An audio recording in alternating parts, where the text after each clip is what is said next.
Hello, it's Audrey June, and I am here, literally right on Oak Creek, and I just wanted to pull a card because for me, yesterday was graduation for my 8th graders. I turned everything in at the school I'm at now. I had a really excellent interview, and I just feel like I wanted to ask collectively, for the collective, how do we move forward? So I don't know if y'all about y'all, but I've been feeling a lot of stagnation lately, and I just feel after this eclipse there's been a lot of emotions, a lot of recurring lessons, a lot of really intense dynamics between people, a lot of fluctuation too. So if you don't know, this last lunar eclipse, it was in Scorpio. So in that way, with any eclipse, it really loosens up and opens up just your energy and your stories, especially in the area of your chart that's ruled by whatever sign it's in.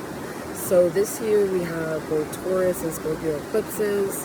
For me personally, I have my first house is in Scorpio, so this eclipse energy has been very, very, very intense for me. So I'm gonna ask the question, how do we best utilize this eclipse energy to move forward?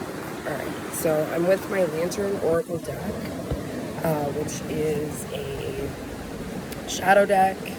It's got the crone, it's got the maiden, and it's got the child, right? So that was some technical difficulties as per usual, but here we are. So I'm gonna ask that question. How do we best work through and move forward based on this eclipse energy and what's activating within us?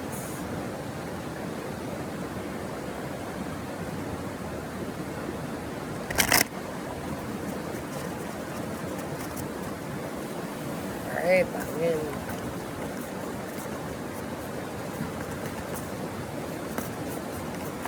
Okay, well, I almost lost one into the creek.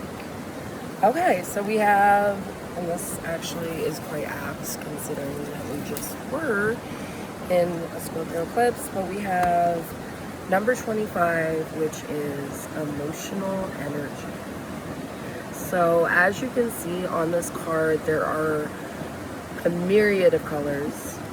There is a lot of yellow, which is associated with the solar plexus chakra, also Oshun energy, Venus energy, like very goddess, caring, unconditional love type energy. When we talk about the solar plexus, we're talking about our will. We also have this blue, which kind of reminds me of the blue ray, and turquoise is also associated with both healing, the throat chakra, and just more of an independent spirit. And she's in the stars, right? So in order for us to work with this eclipse energy, we have to remember that emotions are messengers to be met with appropriate attention, action, and gratitude. So a lot of the time when we think about emotions, we actually don't consider how both positive and negative, as we like to put dualistically, how those things are both gifts, right? Because it activates something within us, which is an important aspect when we're trying to determine which direction to go next. I've said this a lot before, and it's always true. If we don't learn the lesson when it first comes, then we are going to repeat it over and over and over again.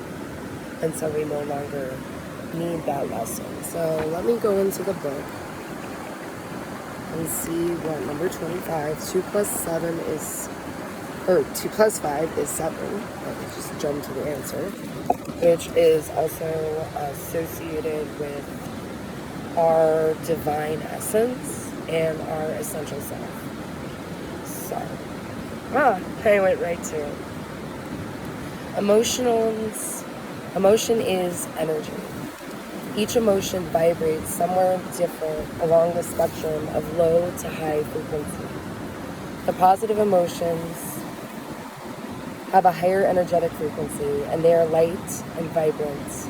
The uncomfortable or negative emotions have a slower energetic frequency. So that's kind of why we feel stuck or like this heaviness when we're surrounded by negative energy or when we haven't fully processed our emotions. They're denser and therefore heavier.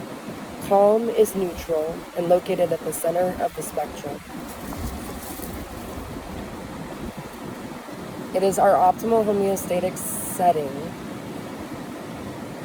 and the equilibrium to which our bodies seek to return in response to any deviation. Uncomfortable emotions that we neglect can potentially result in unhealthy suppression or outbursts of reactive behavior and thoughts that take us in circles that spiral downward, right? So we talk a lot just in the spiritual community about patterns, breaking the ancestral trauma and the ancestral patterns, healing the bloodline. So if somebody gives birth, they pass on not only DNA, but they also pass on the epigenetic memories. So it's the DNA holds not only our physicality or the keys to this third dimension, but it also holds the keys to our lineage. And there is a lot of information there that is carried over. So that's why you see a lot of patterns within the same family. If you don't actually look into that to rectify it.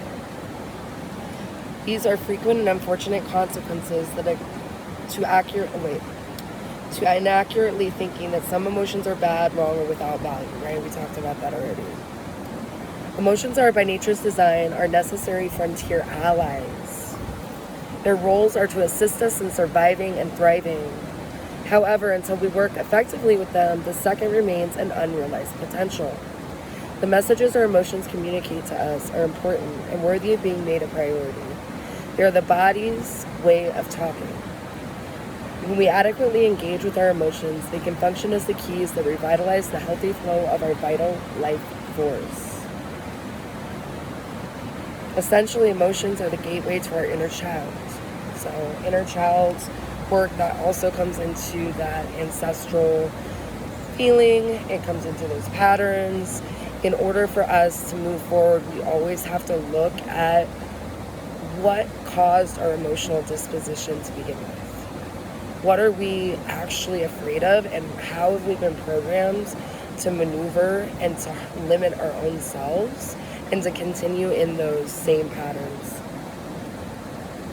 If you're not yet particularly attuned to your emotions, now is the time to become so. So we talked about eclipse energy, and Scorpio generally is a very intense emotional sign. Scorpios are known for seeing through any and all bullshit. There's a strong intuitive grasp of how people are, and it is without language. It is through our third eye or through our heart chakra that a Scorpio is able to discern this. So nothing is worse for a Scorpio than repressing those emotions, is those still yet deep waters.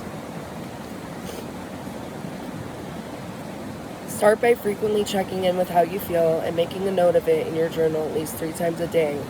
Include notes on what you're doing, what you're thinking, your location, the individuals in your company, right? So journaling, a lot of people think of journaling as like Dear Diary, blah, blah, blah, blah, blah, like a way to just vent out their frustrations. But journaling is it can be a highly spiritual and reflective process. So if you're somebody who doesn't really discern or see the patterns in what your emotions are telling you, you should start to journal them.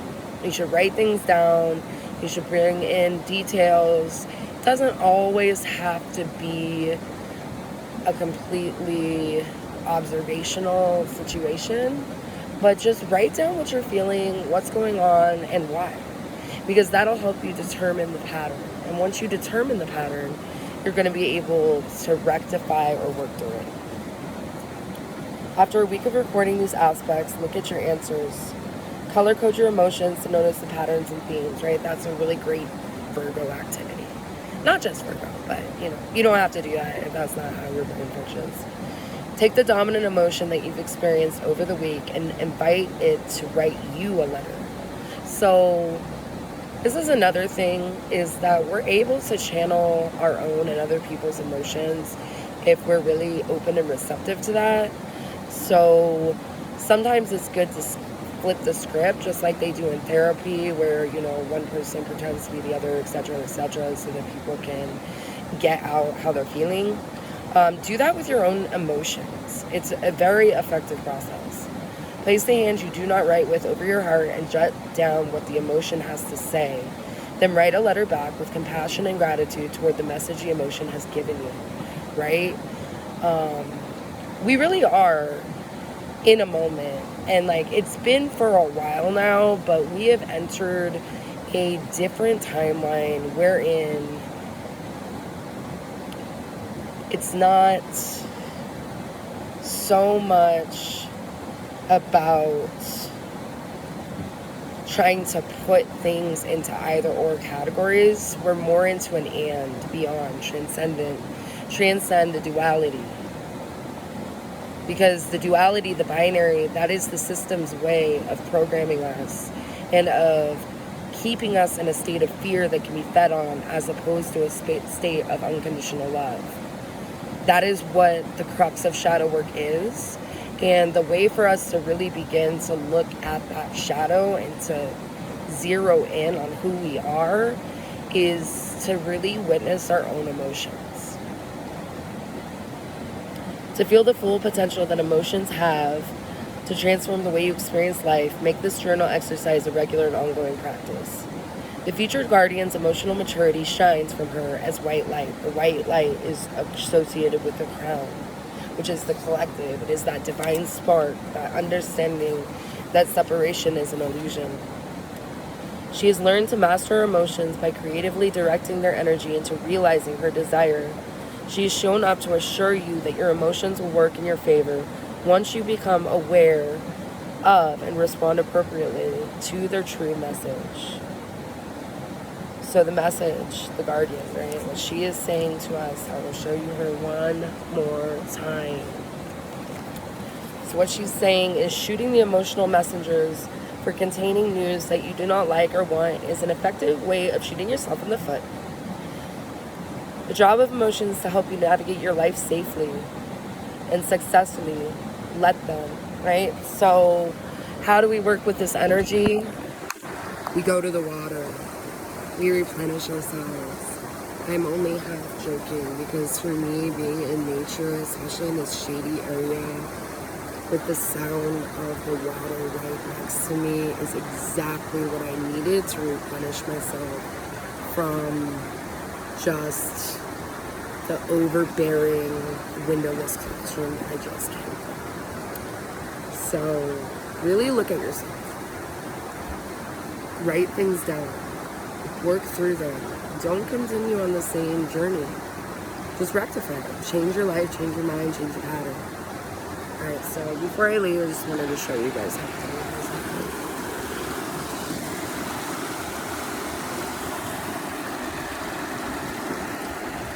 Welcome to Oak. Alright, I love you. Thank you.